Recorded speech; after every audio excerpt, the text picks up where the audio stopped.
축구를 좋아하는 사람들에게 월드컵은 꿈이고 열정이고 감동입니다. 그런데 피파에게 월드컵은 무엇일까요? 한마디로 답하겠습니다. 4년에 한 번 열리는 지구상 가장 거대한 현금 인출기. 우리 돈으로 약 10조 원. 단 한 번의 토너먼트를 통해 벌어들인 돈입니다. 올림픽도 슈퍼볼도 F1도 이 숫자 앞에서는 한 수 접습니다. 오늘 이 영상에서는 월드컵이라는 행사의 진짜 규모, 즉 어떻게 이 돈이 만들어지고 누가 가져가며 2026년엔 얼마나 더 커질지를 완전히 해부해드리겠습니다. 피파의 수익은 크게 5가지 파이프라인으로 들어옵니다. 첫 번째, 그리고 가장 큰 파이프라인은 중계권료입니다. 2022년 카타르 월드컵 사이클에서 중계권료는 34억 3천만 달러로 전체 수익의 45%를 차지했습니다. TV 중계권이 전체 수익의 절반 가까이를 혼자 책임지는 겁니다. 왜 방송사들은 이렇게 천문학적인 돈을 쏟아붓는 걸까요? 이유는 단순합니다. 카타르 월드컵은 역사상 가장 많이 시청된 스포츠 이벤트였고 전 세계 50억 명이 시청했습니다. 아르헨티나와 프랑스의 결승전만 해도 15억 명이 동시에 지켜봤는데 이는 슈퍼볼, 올림픽 개막식, 챔피언스리그 결승을 합친 것보다 많은 수치입니다. 광고주 입장에서 월드컵 결승은 지구에서 가장 많은 사람들이 동시에 보는 단 하나의 화면입니다. 그러니 방송사들이 얼마를 써서라도 그 권리를 사려 하는 건 당연하죠. 두 번째 파이프라인은 스폰서십입니다. 피파는 스폰서십 프로그램을 계층별로 구성합니다. 최상위 피파 파트너로는 아디다스, 코카콜라, 현대기아차, 완다그룹, 카타르 항공, 비자, 카타르 에너지가 포함되며 그 아래 월드컵 스폰서 등급에는 버드와이저, 맥도날드, 비보, 하이센스 등이 있습니다. 최상위 피파 파트너 7개 기업은 연간 7천만 달러에서 1억 달러씩을 지불하는 것으로 알려져 있습니다. 2022 카타르 대회에서는 글로벌, 지역 스폰서십 패키지가 전량 판매되었고 마케팅 수익은 2019, 2022 사이클 기준 18억 달러에 달했습니다. 세 번째 파이프라인은 입장권 수익입니다. 카타르 월드컵에서는 318만 장의 티켓이 판매되어 6억 8,600만 달러의 수익이 발생했으며 64경기의 평균 관중 점유율은 96.3%였습니다. 네 번째 파이프라인은 라이선싱입니다. 라이선싱 수익은 2019, 2022 사이클에서 7억 6,900만 달러를 기록했으며 이전 사이클 대비 28% 증가한 수치입니다. 피파는 파니니, 위에서 언급한 공식 파트너 외에도 타이타저, 위블로, 루이비통 같은 럭셔리 브랜드와도 계약을 맺었습니다. 다섯 번째 파이프라인은 기타 수익입니다.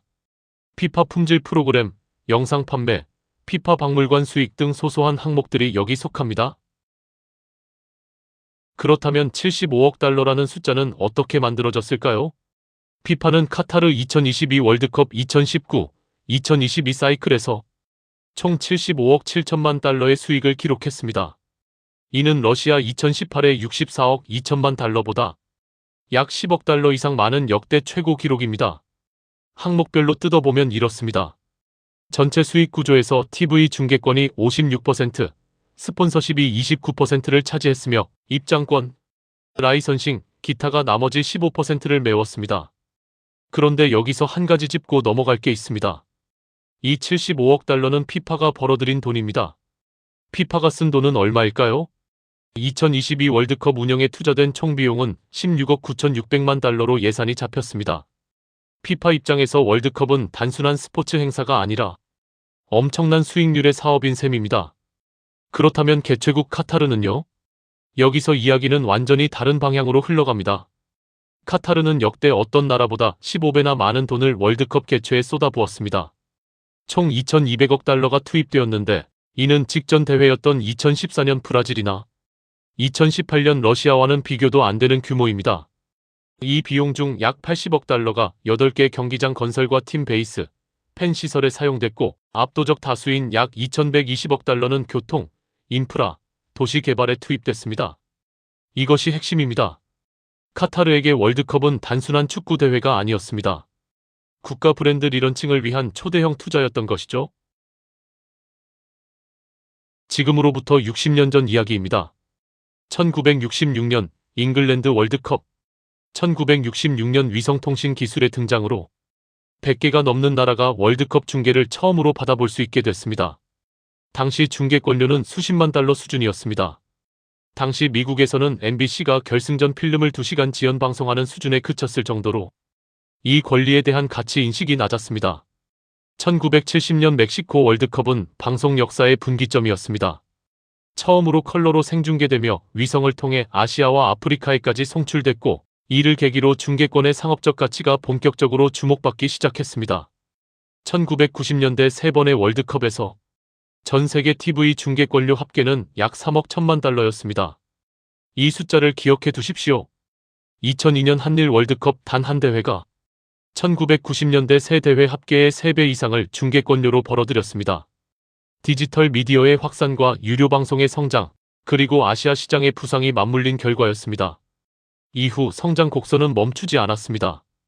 2010년 남아공 대회에서 36억 6천만 달러, 2014년 브라질 48억 달러, 2018년 러시아 53억 6천만 달러, 그리고 카타르 2022에서 75억 7천만 달러로 매 대회 신기록을 갈아치웠습니다. 1966년 수십만 달러에서 2022년 수십억 달러로 60년 만에 규모가 수천 배 커진 겁니다. 미국의 경우 폭스는 2022 카타르 월드컵 독점 중계권을 획득하기 위해 4억 달러 이상을 지불한 것으로 알려졌습니다. 단 하나의 방송국이 하나의 토너먼트를 위해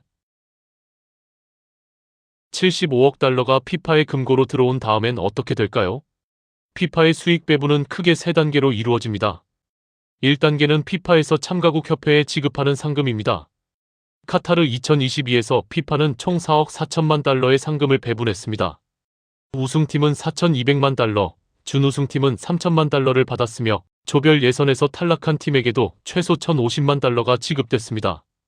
2단계는 피파에서 전 세계 각국 축구협회에 지급하는 개발기금입니다. 상금 외에도 피파는 전 세계 211개 회원협회에 개발기금을 배분합니다. 2026년 대회 기준으로 피파는 각 회원협회에 150만 달러씩 지급하는 개발 및 교육 프로그램 예산으로 17억 2,600만 달러를 책정했습니다. 3단계는 피파에서 전 세계 프로축구팀에게 지급하는 선수 파견 보상금입니다. 이 부분은 많은 분들이 잘 모르는 항목입니다. 월드컵 기간에 선수들은 소속 클럽에서 국가대표팀으로 차출됩니다. 클럽 입장에서는 본인들이 월급을 내면서 키운 선수를 피파의 대회에 무상으로 빌려주는 셈이죠. 이에 대한 보상으로 피파는 클럽들에게 별도의 보상금을 지급합니다. 2022 카타르 대회에서 피파는 440개 클럽에 총 2억 900만 달러를 배분했습니다. 2026년에는 이 금액이 70% 늘어난 3억 5,500만 달러로 증가합니다. 이 금액은 단순한 선수 파견 비용 외에도 대회 기간 중 선수 부상에 대한 보험 성격도 포함하고 있습니다. 이렇게 3단계로 지급된 돈들의 일부가 선수들에게 분배됩니다. 다만 이 분배 방식은 각국 축구협회와 선수단이 협의하는 방식으로 정해지며 나라마다 크게 다릅니다. 이처럼 피파의 수익은 단순히 피파만의 것이 아닙니다. 전 세계 축구 생태계 전체를 먹여 살리는 거대한 순환 경제입니다. 자, 그렇다면 이제 눈을 앞으로 돌려봅시다. 2026년 북미 월드컵, 미국, 캐나다, 멕시코 3개국 공동 개최. 참가팀은 32개에서 48개로 확대. 경기 수는 64경기에서 104경기로 증가. 이 변화들이 만들어낼 수익의 크기는 어마어마합니다. 피파의 2023, 2026 사이클 총수익 목표는 130억 달러로 이는 처음 예상했던 110억 달러에서 2차례 상향 조정된 수치입니다. 이전 사이클 대비 72%나 증가한 것으로 피파 역사상 가장 큰 단일 사이클 성장률입니다. 중계권료만 해도 42억 6,400만 달러로 예상되며 이는 카타르 2022 대비 43%나 증가한 수치입니다. 왜 이렇게 급격하게 커지는 걸까요? 3가지 이유가 있습니다. 첫째, 미국 시장. 전 세계에서 광고 단가가 가장 높은 나라가 공동 개최국이 됩니다. 미국 방송사들이 자국 대회의 중계권을 두고 벌이는 경쟁은 역대 최고 수준의 입찰가를 이끌어낼 것으로 보입니다. 둘째, 48개국 참가. 이전엔 탈락했던 나라들이 새로 본선에 진출합니다. 아프리카, 아시아의 새 참가국들이 생기면 그 나라의 방송사와 스폰서들이 새로운 중계권 계약에 뛰어들게 됩니다. 셋째, 104경기. 경기 수가 늘어나면 중계 시간이 늘어나고 광고 인벤토리가 늘어납니다. 2026 대회 우승팀은 역대 최고인 5천만 달러의 상금을 받게 됩니다. 카타르 2022 우승국인 아르헨티나가 받은 4,200만 달러보다 약 800만 달러 더 많은 금액입니다. 자, 처음 질문으로 돌아가겠습니다. 월드컵은 얼마짜리 행사인가? 피파 입장에서 카타르 2022는 75억 달러짜리였습니다. 개최국 카타르 입장에서는 2,200억 달러를 쏟아부은 국가 프로젝트였습니다. 방송사 입장에서는 지구상에서 가장 비싸게 구매한 콘텐츠 라이선스였습니다. 스폰서 입장에서는 50억 명에게 브랜드를 노출할 수 있는 단 하나의 기회였습니다. 그리고 선수들 입장에서는 우승하면 4,200만 달러를 손에 쥘 수 있는 무대였습니다. 그리고 2026년 이 숫자들은 130억 달러를 향해 달려가고 있습니다. 월드컵은 축구 대회이면서 동시에 인류가 4년마다 만들어내는 가장 거대한 경제 이벤트입니다. 그 안에서 공 하나가 굴러갑니다. 그 공 하나에 수십억 달러가 따라 붙습니다. 그렇다면 이 거대한 축구 축제를 운영하는 사람들은 과연 얼마를 받을까요? 월드컵 비하인드, 마지막으로 피파 수뇌부의 연봉 이야기입니다. 피파가 2024년 연간 보고서를 통해 공개한 내용에 따르면 잔니 인판티노 회장의 기본 연봉은 스위스 프랑 260만 프랑, 우리 돈으로 약 49억 1천만 원에 달합니다. 여기에 성과급으로 165만 프랑, 약 31억 2천만 원이 추가 지급됩니다. 사무총장 마티아스 그라프스트렘은 기본급 130만 프랑, 약 24억 6천만 원의 성과급 60만 프랑, 약 11억 3천만 원을 포함해 연간 총 약 36억 원 수준을 받고 있습니다. 37명으로 구성된 피파 평의회 위원들도 예외가 아닙니다. 대륙연맹 회장을 겸직하는 부회장은 연간 약 4억 5천만 원, 일반 위원들도 3억 8천만 원을 매년 수령합니다. 2024년 한 해 피파가 고위직 임원과 평의회 전원에게 지출한 보수 총액은 약 503억 원입니다. 다음 3편에서는 이 거대한 행사를 여는 열쇠, 개최국의 경제학을 다룹니다. 월드컵을 유치하면 진짜 이득인지 아니면 손해인지 남아공, 브라질, 러시아, 카타르의 데이터로 정면 분석합니다. 시청해주셔서 감사합니다.